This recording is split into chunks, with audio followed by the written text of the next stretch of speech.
Vamos a orar.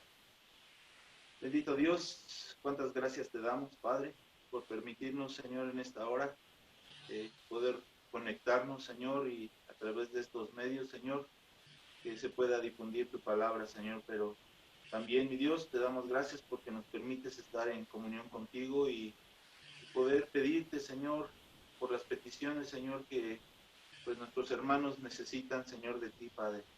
En esta hora, Señor, quiero poner en tus manos, mi Dios, la vida de Alicia Flores. Padre bendito, tú la conoces.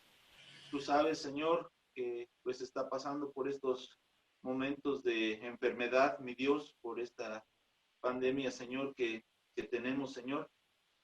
Mi Dios, en esta hora quiero ponerla en tus manos, mi Dios, que sea tu mano poderosa, Señor, la que toque el cuerpo, Señor, de Alicia Flores, mi Dios, y pueda restablecer su cuerpo, Señor.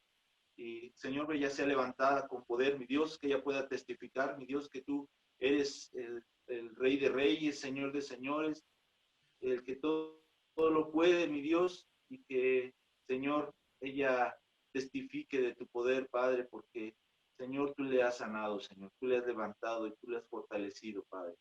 Señor, te pedimos que tú restablezcas sus pulmones, mi Dios, le hace falta el aire, Padre. Te pedimos que tú le des, Señor, esa sanidad que ella necesita, mi Dios. Así también te pongo en tus manos, mi Dios, la vida del hermano Juan, mi Dios, Juan Martínez, Padre, que también, mi Dios, está sufriendo por la misma enfermedad, mi Dios. Señor, están en tus manos, te pido que tú les fortalezcas, que tú les sanes, mi Dios, y todo sea conforme a tu voluntad, Padre. Señor, dale sabiduría a los médicos, a los doctores, Padre, para que les den el tratamiento correcto, Padre, para que ellos puedan salir adelante, mi Dios. Señor, están en tus manos estos dos hermanos, Señor, así también a cada integrante de la familia, Señor, de aquellos que les rodean, con aquellos que han tenido contacto, Padre. Señor, que tu protección sea con cada uno de ellos. Te lo pedimos en el nombre de Cristo Jesús. Amén. De igual forma, mi Dios, en esta mañana queremos interceder por mi hermana Araceli, por mi hermano Luis, Avi y Luis, Señor, que pues tú en esta mañana, pues comparte mi hermano Luis que mi hermana Araceli está con malestares. Te ruego, Señor, que tu Espíritu Santo sanador descienda sobre su cuerpo. También oí toser a mi hermano Luis, Señor, que tu presencia sanadora, Señor, en este hogar sea quien mueva y que haga presente tu sanidad, Señor, en medio de toda la familia, Padre. Gracias, Padre, por tus bendiciones para con ellos, que los has guardado y los has protegido y les has sostenido durante todos estos meses. Y hoy, Señor, que están con malestares, Señor, yo te ruego que en el nombre de Jesucristo, tú, tú, Señor, seas su sanador, tú seas su restaurador en esta hora. Y Amén. también, Señor, que tú permitas que lo reflexionado y aprendido en este día de escuela dominical sea una bendición para cada uno de nosotros, de nuestros hermanos y hermanas que tienen la oportunidad de ver estos videos, Señor, y enlazarse, que tu palabra, Señor, la reflexión de tu palabra y lo aprendido sea de edificación para cada uno y cada una de nosotros. En Cristo Jesús, Señor, tú queda en el hogar de mi hermana Araceli y de mi hermano Luis, junto con Avi y Luis, y queda también, Señor, con cada uno y cada una en este estudio bíblico. Por Jesucristo nuestro Señor. Amén. Amén. Bueno, pues vamos a ver el capítulo 39 de Jeremías. Este capítulo lo voy a, como le hicimos el domingo pasado, voy a expresar rápidamente el contenido y después ya entraremos a los detalles. Bueno, este capítulo 39 de Jeremías nos habla de la caída de Jerusalén, nos habla de cómo el rey Nabucodonosor II toma sitia la ciudad de Jerusalén y al cabo de 18 meses aproximadamente de este sitio es cuando la toma y un mes después es destruida. Entonces, esto gira en los primeros versículos y ya hacia la mitad de este capítulo está la intervención del rey Nabucodonosor y su principal general para liberar a Jeremías, que quede en la ciudad de Jerusalén, que no se vaya al exilio. Y por último está la parte donde Dios habla a través de Jeremías una palabra de bendición para Ebed Melech, que era un siervo del rey etíope. Parece ser que era el encargado del harem del rey, era un eunuco. Entonces, pues, este es de alguna manera el resumen. Vamos a entonces entrar de lleno. Voy aquí a preguntar, mi hermano Luis, en base a la primer clase de las meses y del calendario hebreo, ¿de qué fecha estamos hablando cuando nos dicen el primer versículo, el mes décimo? ¿Qué mes corresponde, hermano Luis? A ver si ahí hizo sus apuntes. no, no lo apunté eso, pastor. Bueno, en el calendario hebreo, el mes décimo es el mes de Tebet. Déjeme compartirle y que los hermanos puedan ver también. ¿Sí, sí se ve el calendario hebreo? Sí, sí se ve, nada más que, bueno, como está en el celular, se ve bien chiquito. Ok, bueno, no se alcanza a ver, pero lo explico. El primer mes es el de Nisan. Déjenme tomar aquí. El primer mes es este del mes de Nisan. Este es el primer mes. Y pues si contamos los 10 meses, pues tenemos que el décimo mes es Tebet. Ahí con mi número raro, pero ese es el número 10. Nos dice que en el año noveno del reinado de Sedequías, en el mes décimo, fue cuando empezó el sitio de Jerusalén. Y en específico, si vamos a, hermanos, si me ayuda, en segundo libro de los Reyes 25:1, vamos a ver exactamente el día en que empezó el sitio. Ahí en el segundo libro de los Reyes, Ajá. capítulo 25:1. ¿Y qué día nos dice por ahí? Aconteció a los 9 años de su reinado, en el mes décimo, a los 10 días del mes, que Nabucodonosor, rey de Babilonia, vino con todo su ejército contra Jerusalén y la sitió y levantó torres contra ella alrededor. Amén. Entonces, ya aquí en el segundo libro de los Reyes nos dice específicamente que fue en el 10 de Tebet. Uh-huh. ¿Sí? En el 10 de Tebet fue cuando el rey Nabucodonosor llega a Jerusalén y, como dice ahí textualmente, pone torres alrededor de la ciudad, de los muros externos, y no permite la entrada ni salida de nadie ni de nada durante todo ese tiempo. Sí. ¿Sí? Y en el versículo 2 dice, bueno, ahí tengo que aclarar, es cuando empieza el sitio, ¿no? Cuando empieza la invasión, cuando empieza el cuando empieza el ataque hacia Jerusalén, ¿no? Uh-huh. Y en el versículo 2, si me ayuda a leerlo, hermano. Y estuvo la ciudad sitiada hasta el año 11 del rey Sedequías. Ajá. El 2 dice eso nada más. Ahí, espérame. Sí. Tengo, tengo otra versión.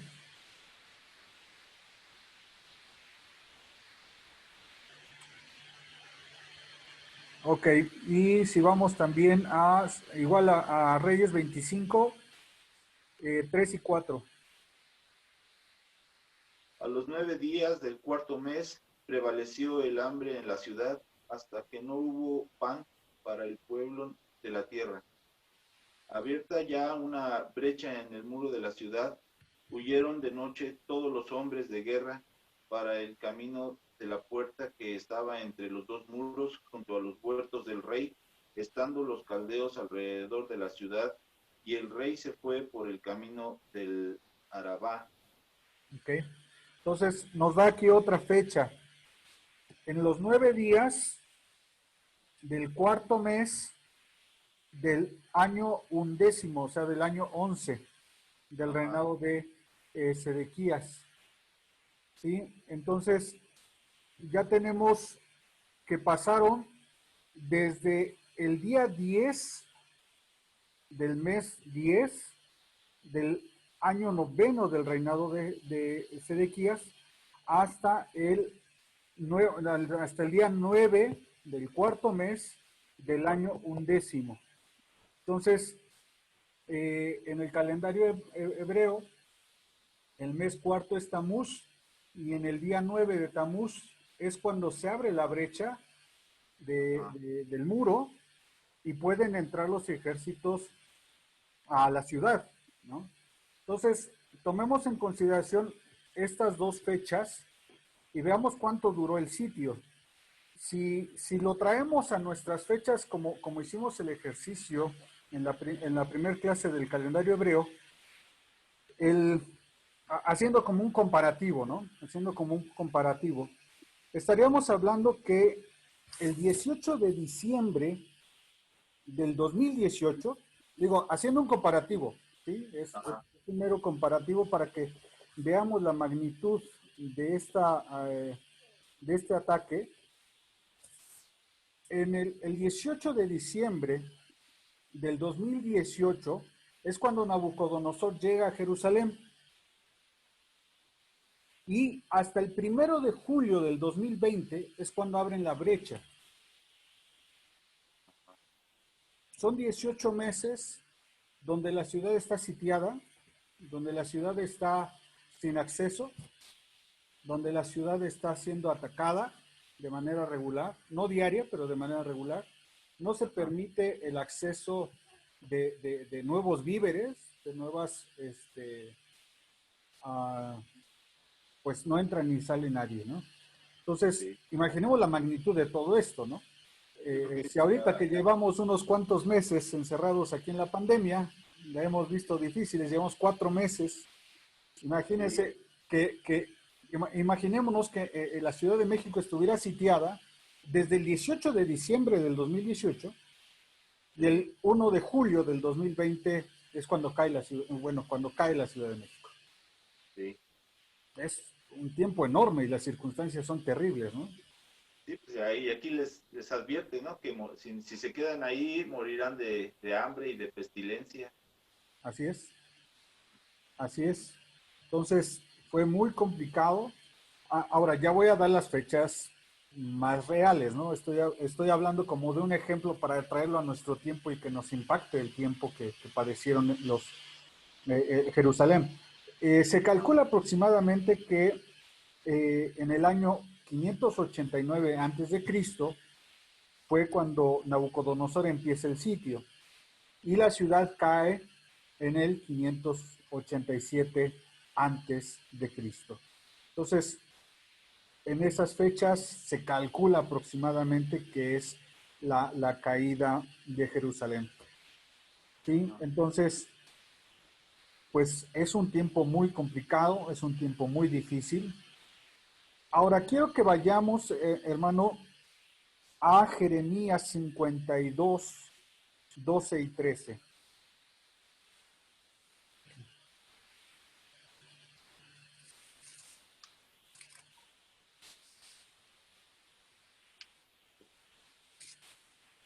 Entonces, ujú. ¿Qué nos dice por ahí, por favor, hermano? En el mes quinto, a los 10 días del mes, que era el año 19 del reinado de Nabucodonosor, rey de Babilonia, vino a Jerusalén Nabuzaradán, capitán de la guardia, que solía estar delante del rey de Babilonia, y quemó la casa de Jehová y la casa del rey y todas las casas de Jerusalén, y destruyó con fuego todo edificio grande. Okay. Entonces, tenemos aquí otra fecha de estos acontecimientos. Dice que el día 10 del mes quinto, el día 10 de Av, voy aquí a rayarlo, fue cuando fue quemado el templo, la casa del rey y destruidos los muros. Entonces, desde que entran a Jerusalén en el día 9 del cuarto mes hasta el 10 del quinto mes, se la pasan destruyendo, ¿no? Se la pasan saqueando, destruyendo y haciendo un sinfín de fechorías. Todo un mes es lo que este hombre, Nabuzardán, es el que destruye el templo. En el día 9 del mes cuarto, solo abren la brecha e invaden Jerusalén, pero todavía no la destruyen como tal, ¿no? Sino hasta el día 9 del mes quinto es cuando destruyen totalmente la ciudad. Entonces, un mes después de que abren la brecha, es cuando destruyen ya por completo y queman el templo por completo. Y esto, como les digo, aproximadamente se calcula que entre el 587 antes de Cristo.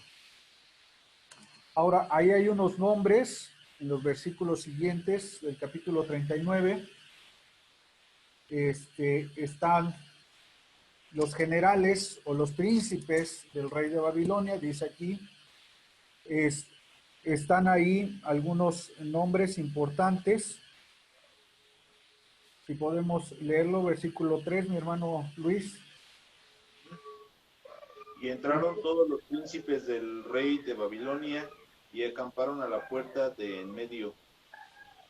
Nergal, Saracer, Samgar, Nebo, Sersekim, el Rabsarit, Nergal, Cerecer, el Rabmac y todos los demás príncipes del rey de Babilonia. Estos nombres, quiero nada más enfatizar varios detallitos aquí. Nergal y Nebo son nombres de dioses babilónicos. Así como tenemos, por ejemplo,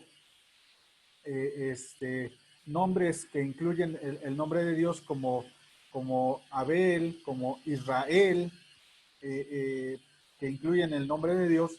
Aquí estos nombres de estos personajes como Nergal Sarecer es un nombre compuesto por el nombre de ese dios babilónico, Nergal, y Semgar Nebo es también un nombre compuesto de el otro dios babilónico.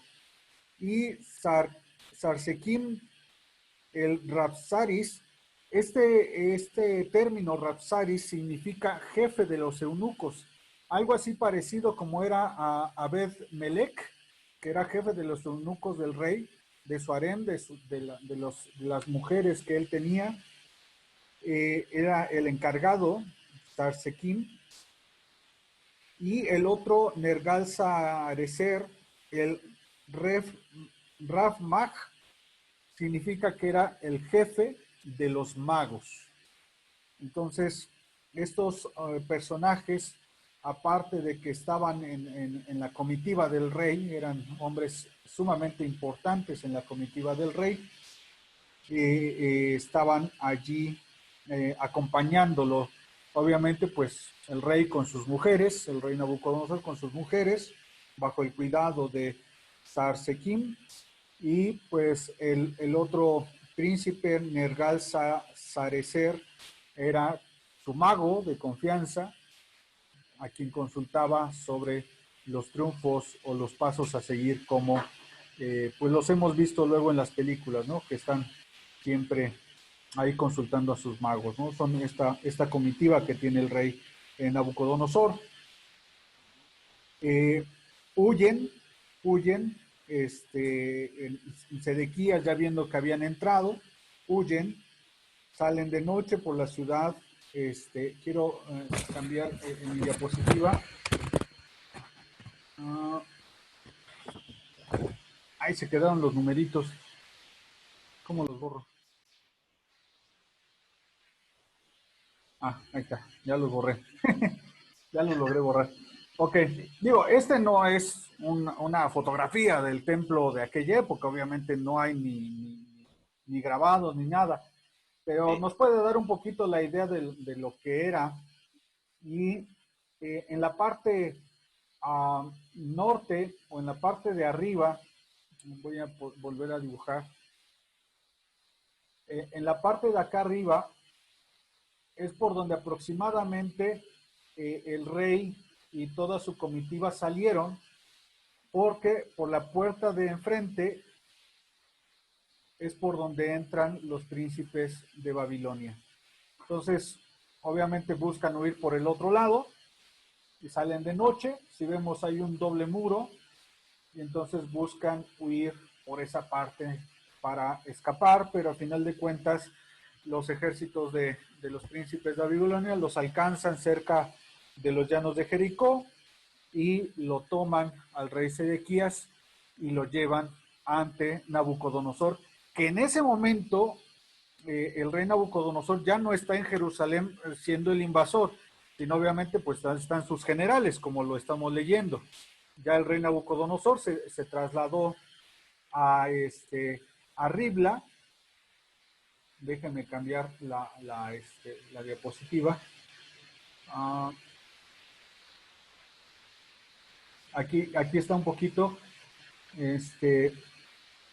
Vemos aquí a Jerusalén en esta parte. A ver si no voy a cambiar el color.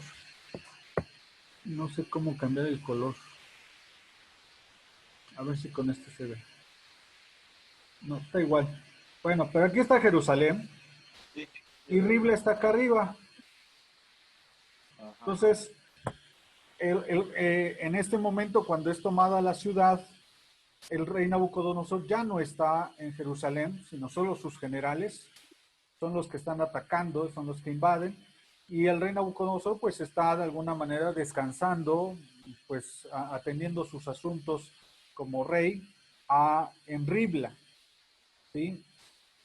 Nada más como un referente de lo que acontece en nuestros días. Vemos aquí casi a la misma altura está Biblos. Biblos está casi aquí a la misma altura de Ribla. Bueno, ajá, la ciudad de Beirut está aquí, abajito de Biblos, la ciudad de Beirut que tuvimos la noticia de la explosión de Beirut.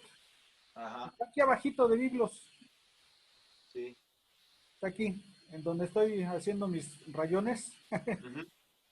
Ahí está Beirut. Entonces, de alguna manera los acontecimientos presentes están marcados, pues también de alguna manera en un referente también histórico. Bueno, entonces de Jerusalén llevan a Sedequías, lo llevan a Ribla delante de Nabucodonosor, eh, lo llevan ante él y dice el versículo, este, uh, en el versículo 5 al final, dice que el rey de Babilonia, Nabucodonosor, lo sentenció. En el texto hebreo dice que lo juzgó, le hizo un juicio como traidor. ¿Y esto por qué, hermanos, hermanas? Si vamos al segundo libro de las Crónicas, en el segundo libro de las Crónicas 36, vamos a leer un poco para entender por qué Nabucodonosor lo trata no como rey, sino lo trata como un prisionero, como un malhechor, lo enjuicia. Vamos a leer eh, del 5 hasta el segundo libro de las Crónicas 36, del 5 al 11. Voy a hacer esa lectura, ya leyó mucho mi hermano Luis. No se vaya a cansar mi hermano Luis. Dice así, Cuando comenzó a reinar Joacim, era de 25 años y reinó 11 años en Jerusalén e hizo lo malo ante los ojos de Jehová, su Dios. Y subió contra él Nabucodonosor, rey de Babilonia, y lo llevó a Babilonia atado en cadenas. También llevó Nabucodonosor a Babilonia de los utensilios de la casa de Jehová y los puso en su templo en Babilonia. Los demás hechos de Joacim y las abominaciones que hizo y lo que en él se halló, está escrito en el libro de los reyes de Israel y de Judá, y reinó en su lugar Joaquín, su hijo. 9. De 8 años era Joaquín cuando comenzó a reinar, y reinó 3 meses y 10 días en Jerusalén, e hizo lo malo ante los ojos de Jehová. A la vuelta de 1 año, el rey Nabucodonosor envió y lo hizo llevar a Babilonia, juntamente con los objetos preciosos de la casa de Jehová, y constituyó a Sedequías, su hermano, por rey sobre Judá y Jerusalén. Y 11. De 21 años era Sedequías cuando comenzó a reinar, y 11 años reinó en Jerusalén. Y si nos seguimos, bueno, hizo lo malo. Voy a seguir hasta el 13. Hizo lo malo ante los ojos de Jehová su Dios, y no se humilló delante del profeta Jeremías, que le hablaba de parte de Jehová. Se rebeló a sí mismo contra Nabucodonosor, el cual había jurado por Dios, y endureció su cerviz y obstinó su corazón para no volverse a Jehová, Dios de Israel. Traigo mención esto, hermanos, por 2 razones. Uno, por lo que menciona aquí que fue sentenciado. Literalmente el hebreo dice que fue juzgado como criminal. ¿Esto qué se refiere? Bueno, aquí en la Biblia no lo dice porque no tenemos las fechas precisas, pero en lo que se conoce históricamente, 10 años de estos acontecimientos que estamos leyendo, de Jeremías 39, 10 años antes, en el 597 a.C., el rey Nabucodonosor ya había invadido Jerusalén. Y 10 años antes ya había invadido, que es lo que leímos ahorita en Crónicas. Lo había invadido, pero no lo había destruido. Solo lo invadió y puso a Sedequías como rey de Jerusalén y se llevó los utensilios del templo. Se llevó las cosas importantes del templo y puso como rey de Jerusalén a Sedequías. Y pues obviamente para ponerlo tuvo que ser de alguna manera un buen cuatacho del rey Sedequías. Por lo menos tenía una cierta relación positiva con el rey Nabucodonosor, pero durante esos 9 años que Sedequías reinó, pues traicionó la confianza del rey y se alió con Egipto. Eso es la historia que hemos visto en los pasajes anteriores, en los capítulos anteriores. Se alía con Egipto y entonces tiene que venir de nuevo en el año 9 del rey Sedequías. Tiene que venir de nuevo y ahora sí invade y destruye Jerusalén. Pero lo que quiero aclarar es que muchas veces hemos entendido que la invasión de Jerusalén fue en un solo momento, ¿no? Fue un solo, llegó Nabucodonosor, invadió y capturó a los príncipes y se los llevó. No, hermano, ha sido un proceso de varios años. En el año 597 aproximadamente antes de Cristo, Nabucodonosor ya había invadido Jerusalén, no la destruyó, pero en ese momento sí se llevó los utensilios del templo. ¿Sí? Ya 10 años después, en el 587 antes de Cristo, llega, que es lo que estamos viendo en el capítulo 39 de Jeremías, llega, invade y ahora sí destruye Jerusalén, mata a Sedequías, al que había puesto como rey, 10 años antes, al que había puesto como rey, lo mata, y es lo que vamos a leer ahorita. pero lo que quiero aclarar es que no fue un solo momento. Han sido varias invasiones de Nabucodonosor las que llevaron a cabo y que a final de cuentas la destrucción definitiva fue aproximadamente en el 587 antes de Cristo. ¿Sí? En la primera invasión no destruye Jerusalén, solo se lleva los utensilios del templo, se lleva en dos ocasiones al rey Joaquín y al rey Joacim, y pone a Sedequías como rey, y en la segunda ocasión que llega Nabucodonosor a invadir, ahora sí, ya cansado de tantas rebeliones, destruye toda la ciudad, el templo, la casa del rey, y bueno, todo lo acaba destruyendo. Y es en este sentido como Sedequías fue puesto por el mismo Nabucodonosor 11 años antes, pero Sedequías, en lugar de seguir aliado con Nabucodonosor, se alía con Egipto, lo tacha de traidor, y dicen los versículos adelante de Jeremías 39 que primeramente, no, ya lo perdí, Jeremías 39, primero mata a sus hijos delante del rey Sedequías, ¿sí? Versículo 6, y degolló el rey de Babilonia a los hijos de Sedequías en presencia de en Ribla, asimismo haciendo degollar el rey de Babilonia a todos los nombres de Judá.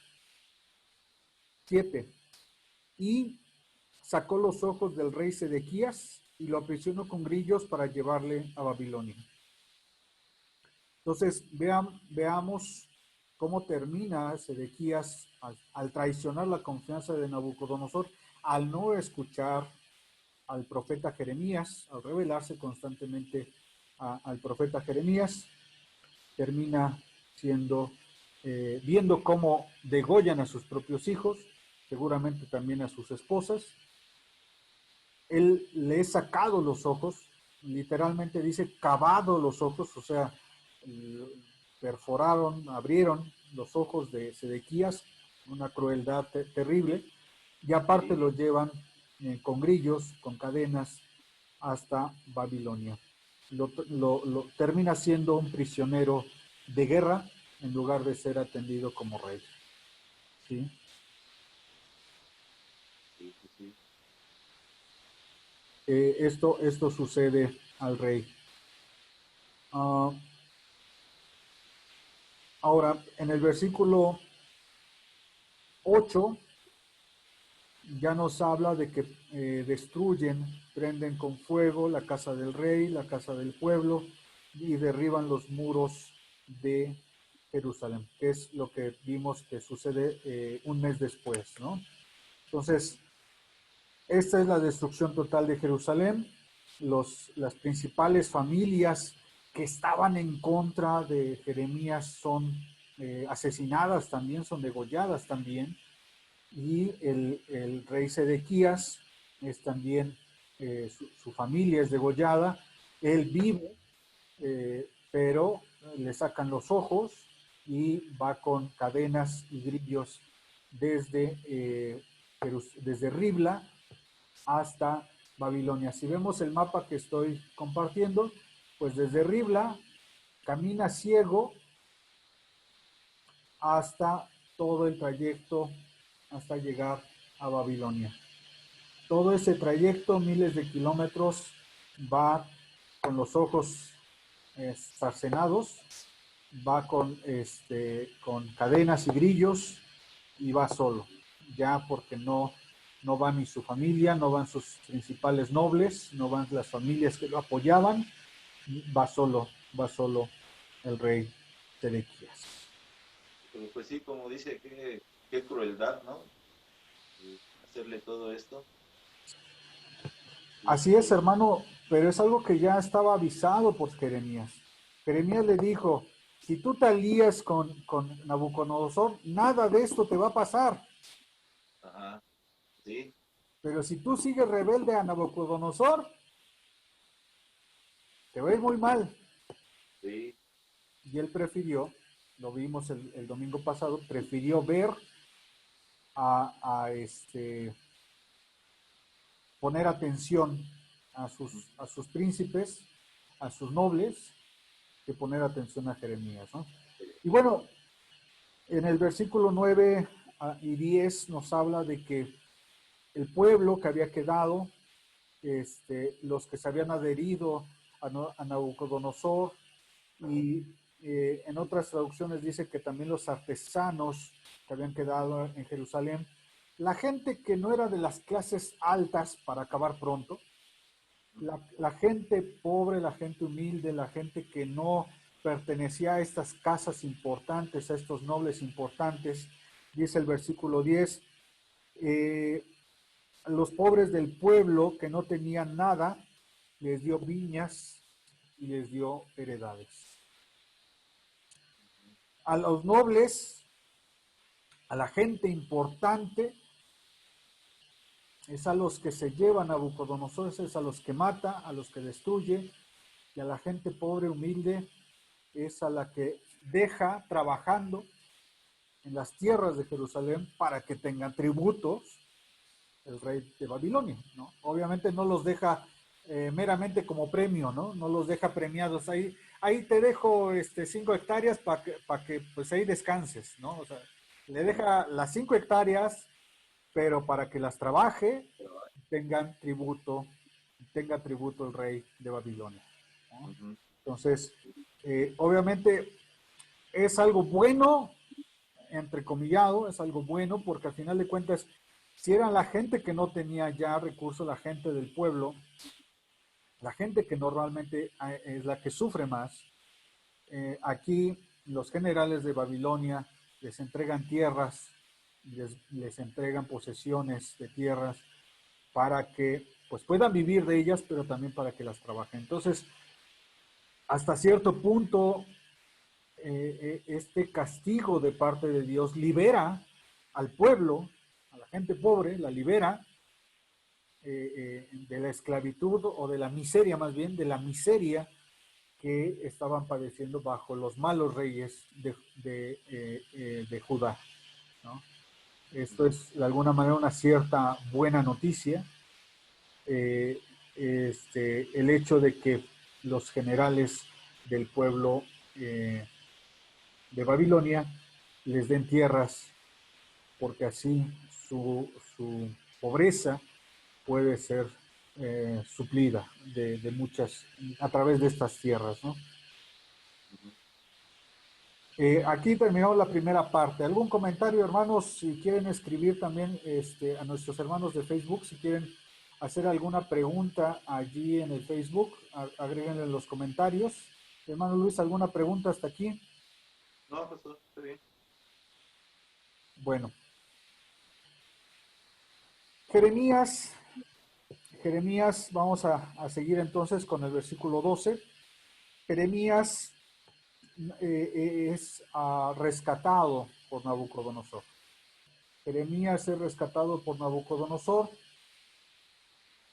De alguna manera, algunos comentaristas dicen que Nabucodonosor conoce de Jeremías, de que estuvo predicando a favor de Nabucodonosor, por las personas que en el versículo 9 dice que son los que se aliaron a Nabucodonosor. Esas personas que se alían con Nabucodonosor, parte de los nobles que se alían con Nabucodonosor, son los que hablan bien delante de Nabucodonosor y le dicen: Nabucodonosor, pues tenemos un gran profeta de Dios y pues ten misericordia de él. Seguramente eso fue lo que comentaron con él. Y en este sentido, Nabucodonosor entonces manda a su capitán Nabuzaradán para que lo libere de la cárcel y lo saca de ese espacio de prisión, ¿sí? Nada más que aquí podemos ver que Jeremías y aquí tenemos un poco de confusión en cuanto a los tiempos y los lugares, porque tenemos que en el versículo 13, perdón, 14, dice que enviaron entonces por él, por Jeremías, y tomaron a Jeremías del patio de la cárcel. Entonces parece que todavía está en este versículo, parece que Jeremías todavía está en la cárcel donde se había quedado. Si regresamos un poquito al capítulo 39, Jeremías había sido encarcelado en la casa. En la casa vamos a Jeremías 38, 28. Si me ayuda a leer, hermano Luis. Y quedó Jeremías en el patio de la cárcel hasta el día que fue tomada Jerusalén, y allí estaba cuando Jerusalén fue tomada.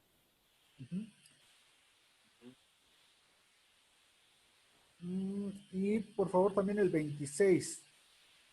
26. Les dirás, supliqué al rey y no me hice volver a casa de Jonatán para que no me muriese allí. Si recordamos en el capítulo anterior, Jeremías estaba en la casa de Jonatán, en el patio. Lo habían sacado del pozo y lo habían puesto en el patio, ¿sí? Y en este capítulo 39, 14, dice que lo sacan del patio de la cárcel. La casa de Jonatán se había convertido en cárcel, ¿no? Entonces, de ese patio, en este capítulo, en este versículo 14, parece que es ahí donde lo encuentra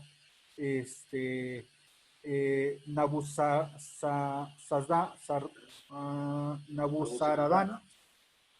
Parece que ahí es donde lo encuentra. Pero si vamos al capítulo 41, nos vamos a adelantar tantito, 41, nos dice que estaba en otro lugar. ¿Qué nos dice el 41, mi hermano Luis? Palabra de Jehová que vino a Jeremías después de Nabuzaradán, capitán de la guardia, envió desde Ramá, cuando le tomó estando atado con cadenas entre todos los cautivos de Jerusalén y de Judá, y que iban deportados a Babilonia. Entonces, aquí parece, por el versículo 41, que Jeremías ya iba de camino a Babilonia. Voy a cambiar mi mapita.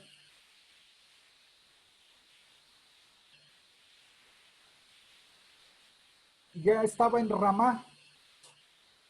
Ay, la moví. Espérenme. Aquí está. Según el capítulo 41, Jeremías ya estaba en Ramá. Ya iba dentro de todos los que estaban siendo deportados. Ya iban de camino a Babilonia. Ya no estaba en el patio de la casa de Jonatán. Ya estaba en Ramá. ¿Sí? Porque la casa de Jonatán está en Jerusalén. La casa de Jonatán está en Jerusalén. Entonces, aquí tenemos un poquito de confusión en el momento en que verdaderamente es liberado Jeremías.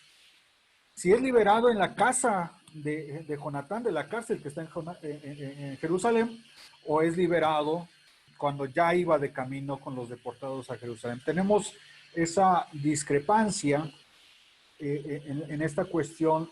La conclusión que llegan muchos estudiosos es que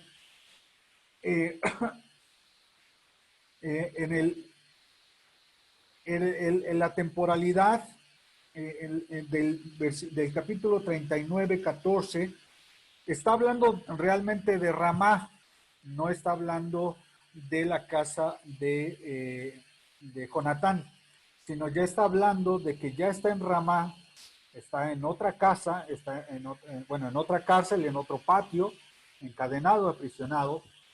Esa es la conclusión que llegan la mayoría de los estudiosos, que ya Jeremías ya no estaba en la casa de Jonatán, ya había sido sacado de allí, y donde lo encuentra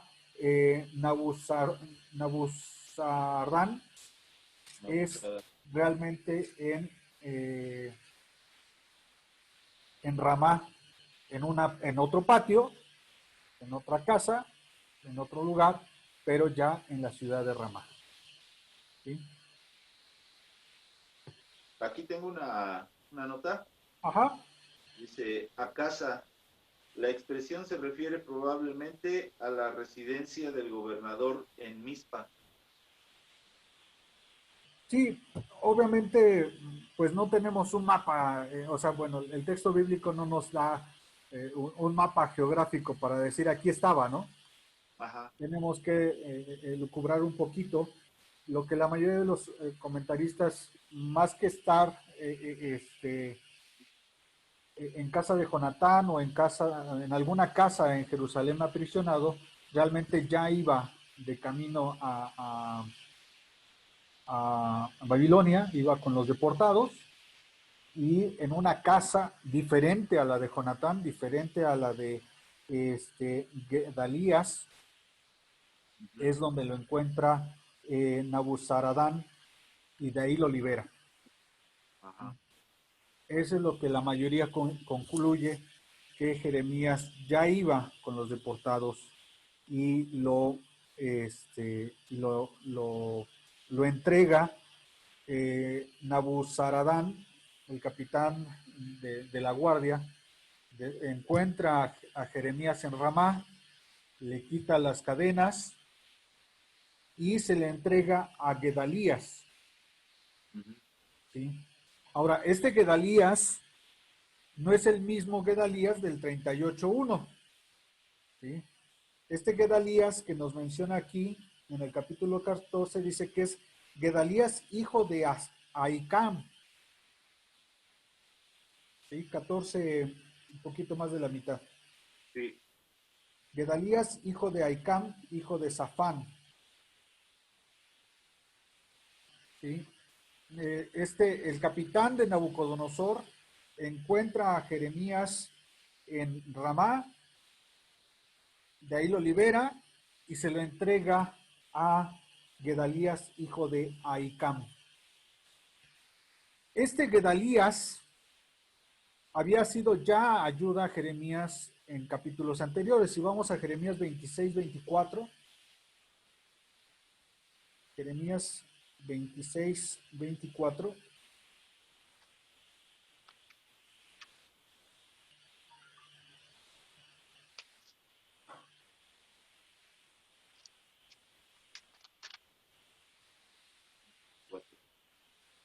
Le escucho, mi hermano Luis.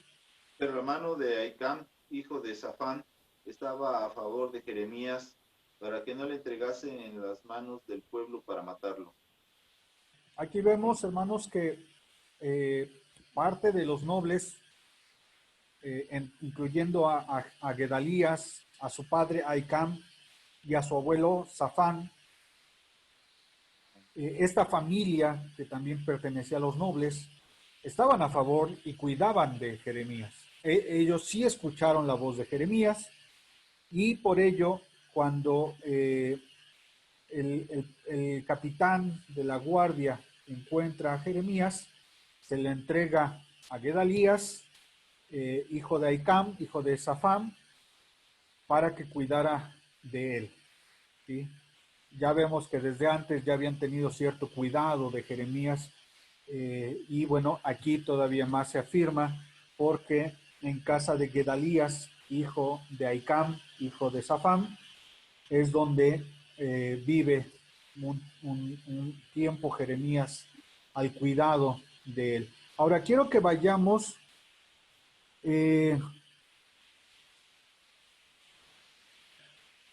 quiero que hay un pasaje, lo perdí cuando estaba estudiando. Gedalías queda como gobernador, ya no queda como rey, pero queda como gobernador de Jerusalén y bueno, la tierra de Judá. Él queda como encargado. Entonces, Nabucodonosor pone a Gedalías como gobernador, como la gente más importante para administrar pues la ciudad destruida, para administrar los poblados a su alrededor, y Jeremías queda al cuidado de este nuevo gobernador Gedalías. ¿Sí? No está aquí en el texto bíblico, pero les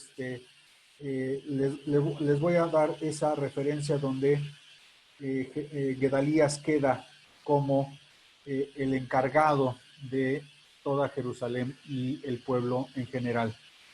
Creo que es el 47, pastor. Mm, Jeremías.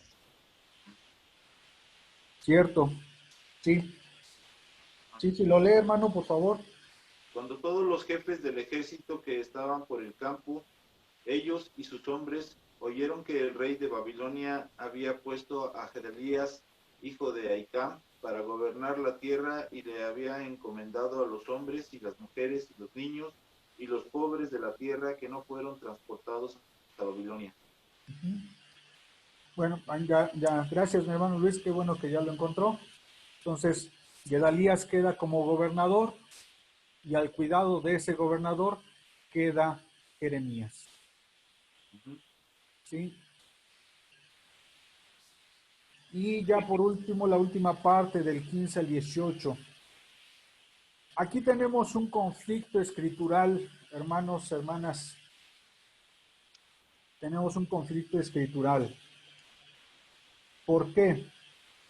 Porque aquí Jeremías, en el capítulo, bueno, versículo 14 del capítulo 39, Jeremías ya es liberado, ya está libre,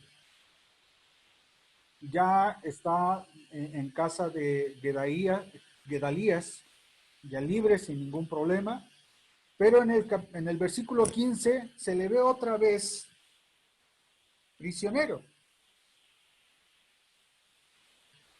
¿Sí? Sí. Y había venido palabra de Jehová a Jeremías, estando preso en el patio de la cárcel, diciendo, ve y dile a Ebed-Melech, el etíope.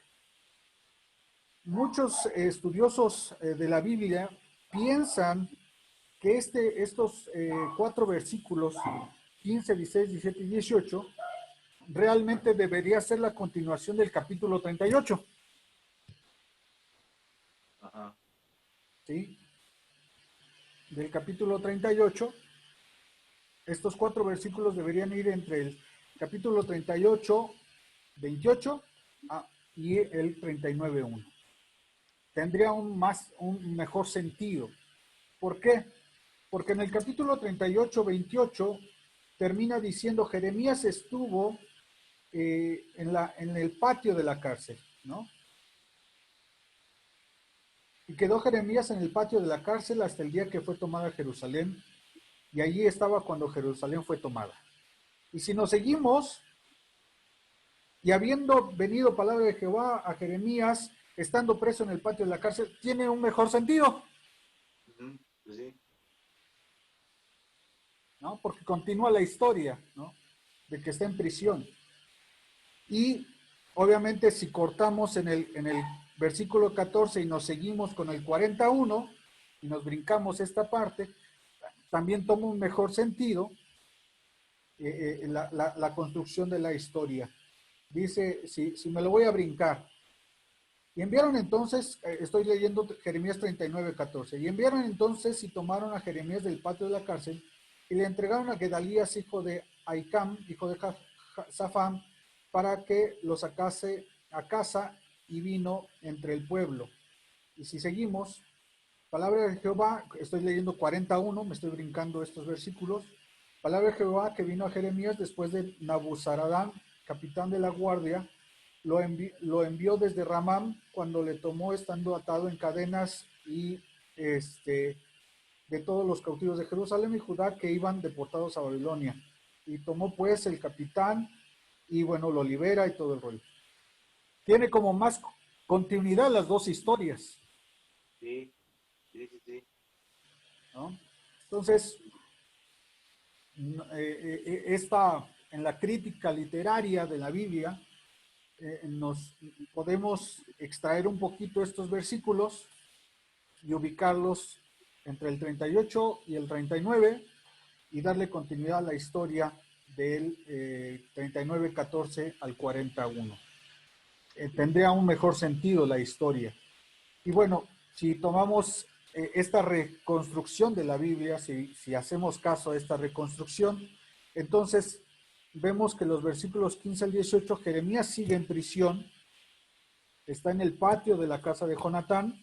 Si continuamos esta narrativa de que sigue en el patio de Jonatán, está en el patio de Jonatán, y ahí, estando en el patio de Jonatán, recibe esta revelación de Dios, y de esa manera le da una promesa de salvación para Abed-Melech.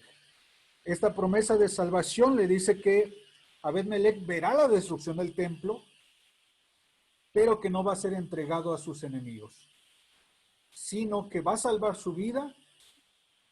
Y esta parte donde dice que será su vida como despojo, no quiere decir que su vida será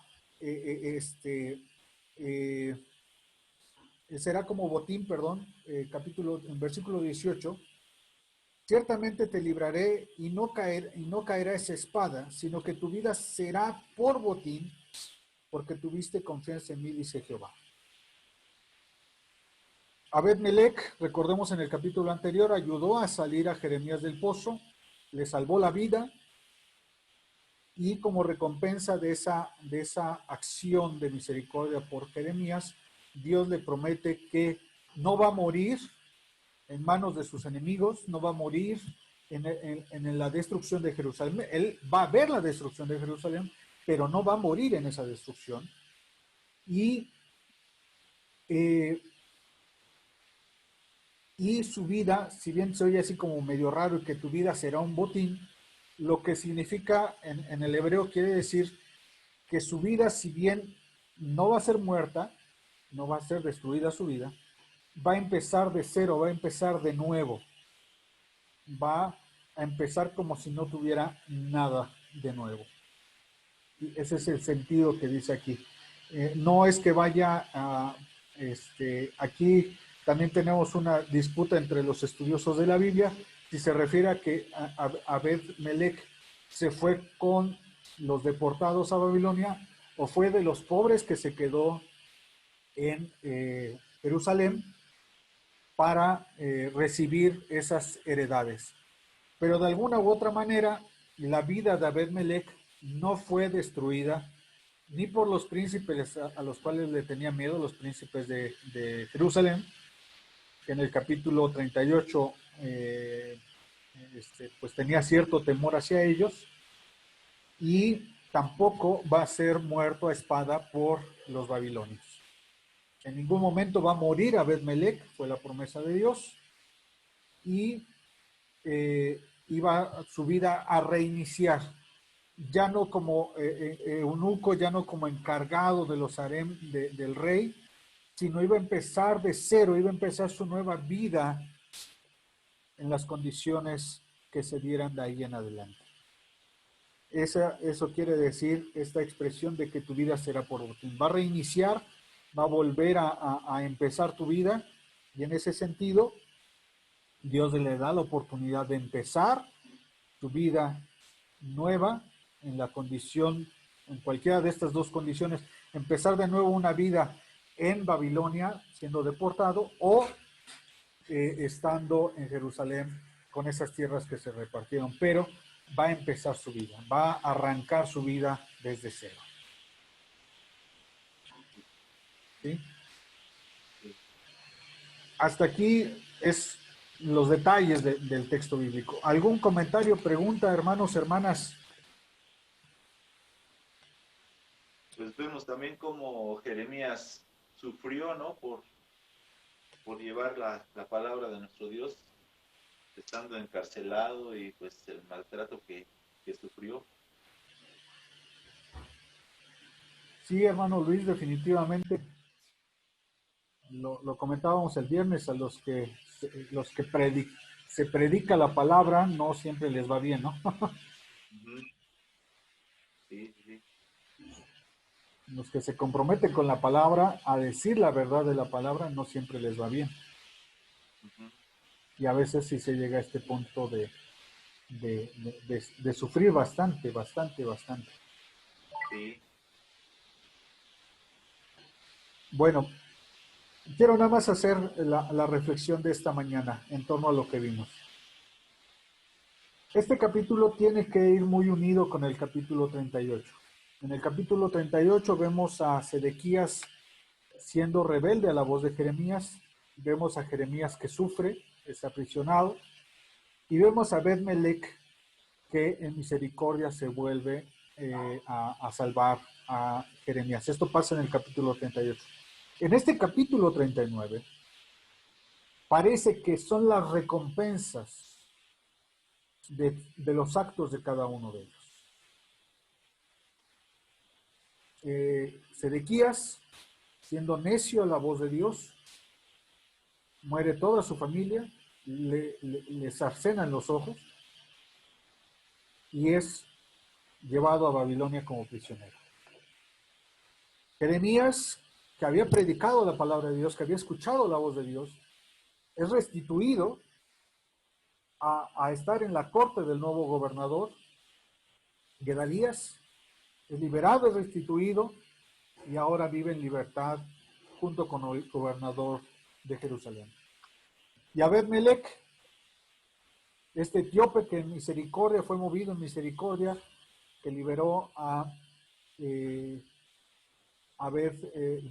liberó a Jeremías, recibe esta bendición de no perder su vida ni por sus enemigos de Jerusalén, ni por los invasores de Babilonia, y tiene la oportunidad de reiniciar su vida. Ujú. ¿No? Estos personajes que en el capítulo 38 habían tomado sus propias decisiones hacia dónde querían caminar, aquí parece que reciben su recompensa, su premio. Pero quiero enfatizar esto. Quiero enfatizar el último versículo que se le dice a Bet-Melech. Porque ciertamente te libraré y no caerá esa espada, sino que tu vida será por botín. Y quiero enfatizar este último, 39:18. Porque tuviste confianza en mí, dice Jehová. Hermanos, hermanas, no quiero que se entienda que estamos hablando de una ley retributiva, de que Dios paga conforme a las obras de las personas, ¿no? Porque entonces estaríamos hablando de que la salvación es por obras, ¿no? Correríamos el riesgo de estar hablando de la salvación por obras. No. Quiero enfatizar este versículo, porque tuviste confianza en mí, dice Jehová. Estas personas, cada una de estas personas, Sedequías, Jeremías y Abed-Melech, pusieron o no pusieron su confianza en Dios. No fue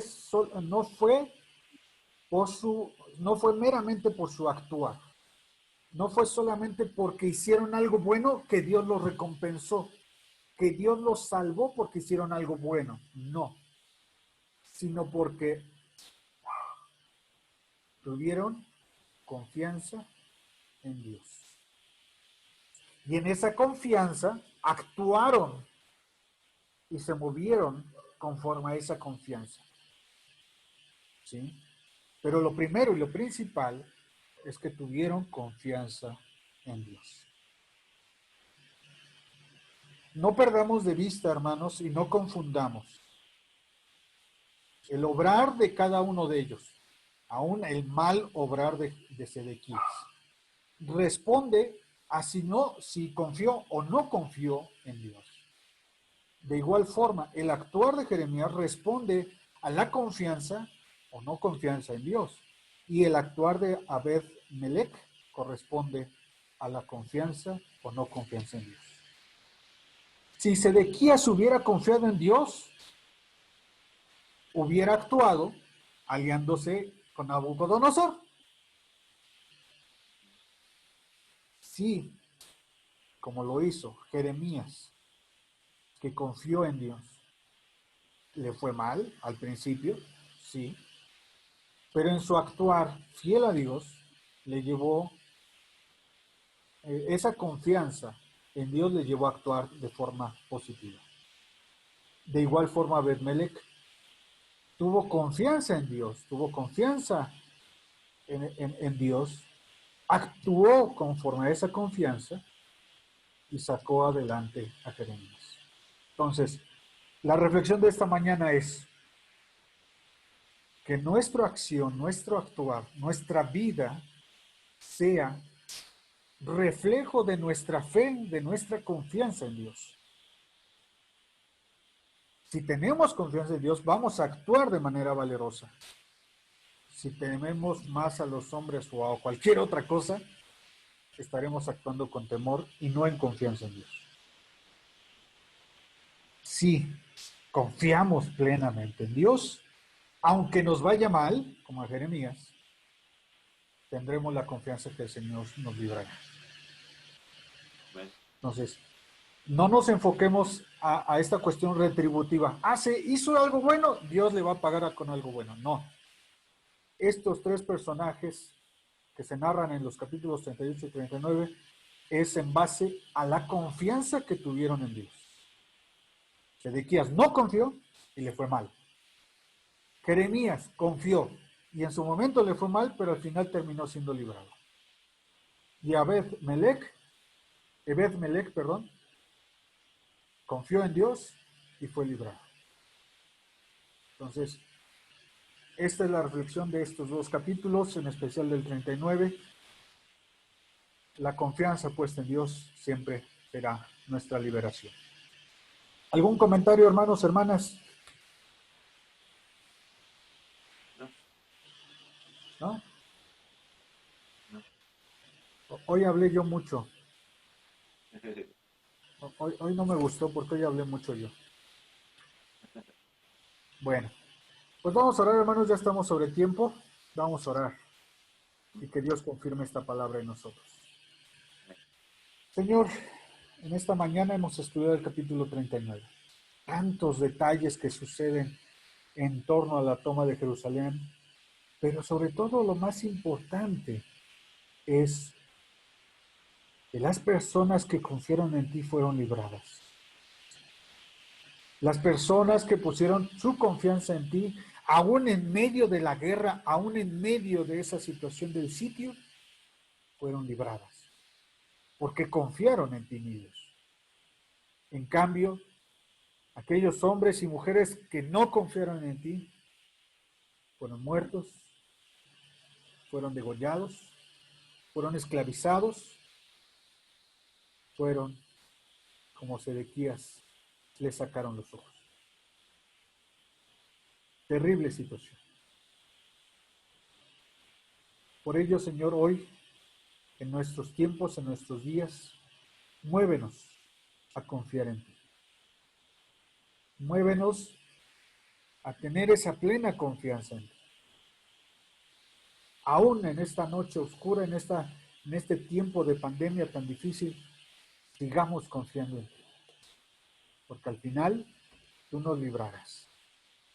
Al final seremos libertados en Cristo Jesús. Gracias, Padre. Gracias por recordarnos que la confianza debe ser solamente en ti. Por Jesucristo nuestro Señor. Amén y amén.